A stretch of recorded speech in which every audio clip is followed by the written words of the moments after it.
Hi everyone! Welcome to my Arki-Knowts. Ang itatakal lang muna natin for this content is the history of Egypt and ancient Near East. Let's begin with Mesolithic Age.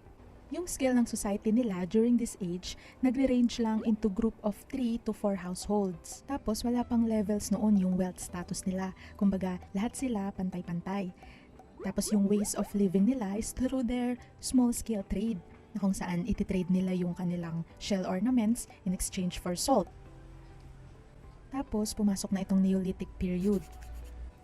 Yung mga villages during this period ay nasa hundreds na yung range ng kanilang population. Tapos mas lalo pang nag-increase by the following periods. And then nag-emerge naman yung pottery and artifacts by 6,000 to 3,000 BC. And then by 4,500 BC, nag-arrive naman ang public architecture and more complex civilization. And then dumating naman itong Ubaid period na nag-produce ng uniform architecture kung saan nilocate nila yung kanilang settlements sa mas reliable na watercourses. So after that, punta naman tayo sa Egypt. Sa Egypt, meron silang dalawang independent kingdoms, the northern capital at Buto and the southern capital at Hierakonpolis. These two kingdoms were virtually autonomous politically and administratively. Pero by the end of the pre-dynastic period, nagkaroon naman na ng move towards the political unity. In the middle of 4th millennium BC, writing first seems to have been developed in the cities of southern Mesopotamia at Sumer, na kung saan dito din daw natin matatagpuan ang pinakamahabang historical record. Dumating naman ang Akkadian dynasty, wherein they rule over indigenous Sumerians and Akkadians. During this period, nagkaroon sila ng tatlong development. First development is the political unity.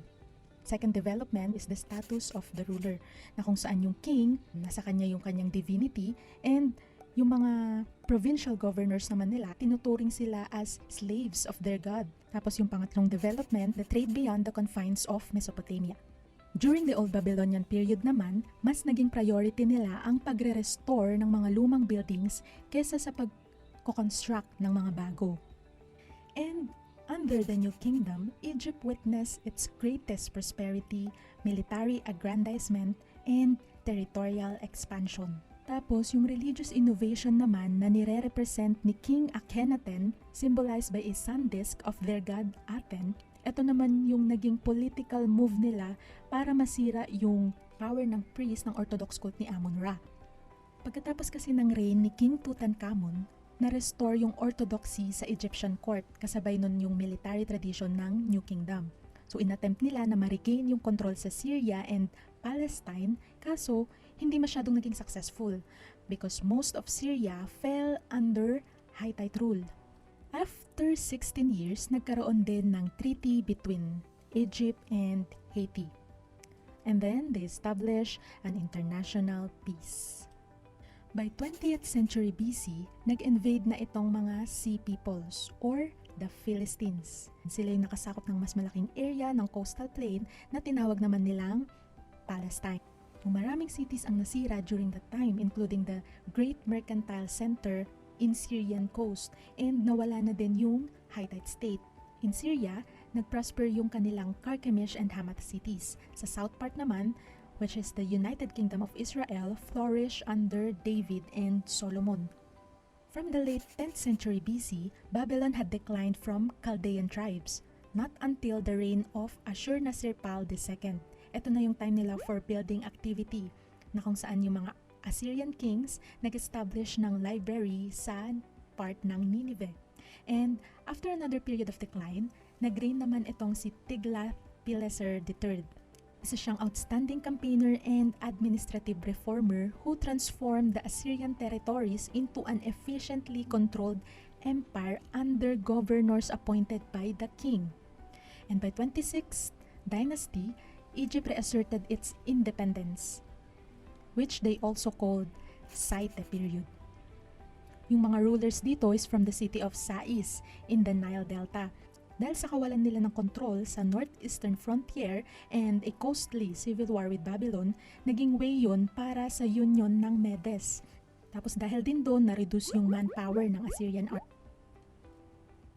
Yung mga major cities ng Assyria naging artificially extended. Tapos nung nag-collapse na yung kanilang machinery state, the cities withered and even the countryside was abandoned. Doon na nag-disappear ang Assyria and doon na din nag-end ang kanilang era. Tapos na-rebuild ulit itong Babylon under Nebuchadnezzar II.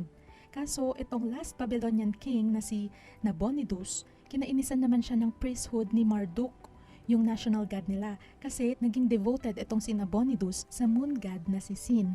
Dahil doon, naging madali para kay Cyrus the Persian na i-occupy ang Babylon. And this marked the foundation of Persian Empire.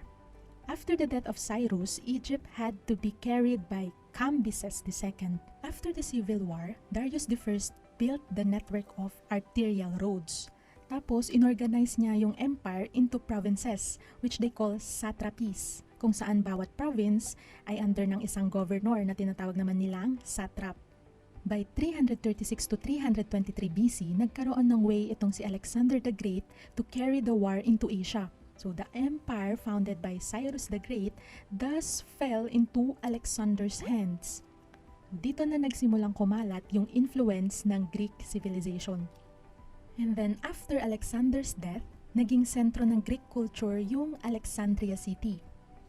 Pero yung mas malaking part ng Alexander Empire ay under ng Seleucid Dynasty. Tapos naipasa sa Parthian and then sa Sasanian Dynasty. Tapos na-conquer na sila ng Islam armies.